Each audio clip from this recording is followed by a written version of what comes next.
Excuse me, একটু কিছু মনে করবেন না। উবারে আজকে আমার ফার্স্ট ট্রিপ, আর আপনি আমার প্রথম যাত্রী। যদি উইশ করে একটা কমেন্ট লিখতেন। আমার মা বলছে একটা সেলফি।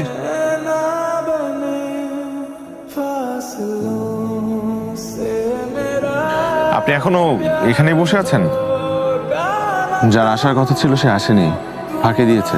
আচ্ছা, অনেক রাত হয়েছে, আপনি আপনি বাড়ি ফেরত যান। আমি ফরিদপুর থেকে এসেছি। ও মা, তো অনেক দূর। আমি তো এত দূর আপনাকে পৌঁছে দিয়ে আসতে পারবো না। আচ্ছা, আমি একটা কাজ করতে পারি, আপনাকে বাসে তুলে দিয়ে আসতে পারি। বাসে চিঠি লিখে পালিয়েছি। কত বছরের সম্পর্ক? 2 বছরের।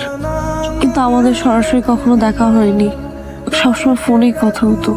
এই শহরে আপনার কোনো আত্মীয় স্বজন আছে? আছে, কিন্তু সেখানে যাওয়া যাবে না।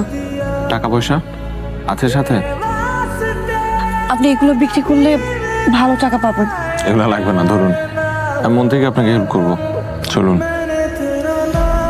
আপনাদের এখানে রুম খালি হবে? একটা রুম লাগবে। রুম খালি আছে, দেওয়া যাবে না। ও মা, কেন?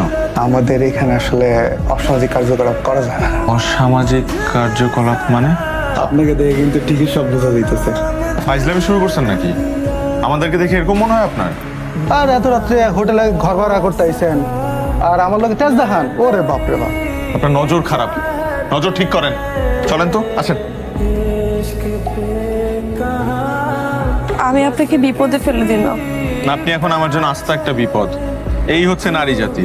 সত্য কথা শুনলে পূর্ণিমার জোয়ারের মতো চোখের সমুদ্রের জল থই থই করে। নীলা, মাই ডিয়ার চাচাতো সিস্টার, হ্যাঁ আমি আসছি, তুই বের হ।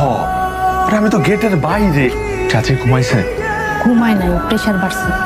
চিন্তা করিস না। আপু চলেন। আপু যান, পরেরটা আমি দেখতেছি। আপাতত এখানে থাকেন। Thank you. নীলা, এটা কে রে? মা, ও আমার বান্ধবী।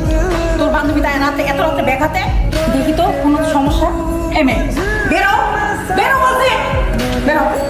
সাহেব, কোন খারাপ জানতাম, কিন্তু তুই যে এতটা খারাপ এটা আমার জানা ছিল না। চাচি, তুমি সারা জীবন আমাকে ভুল বুঝে গেছো, এখন আরো অনেক বেশি ভুল বুঝতেছো। তুই একটা মেয়ে মানুষ নিয়ে এসে আবার আমার মুখে মুখে কথা বলিস? তুমি একটা মহিলা মানুষ, একটা মেয়ে মানুষের দুঃখ বুঝবা না? তুই বেরো আমার বাড়ি থেকে, বেরো বলছি। আমি তো বাইরেই আছি, তুমি ভিতরে যাও।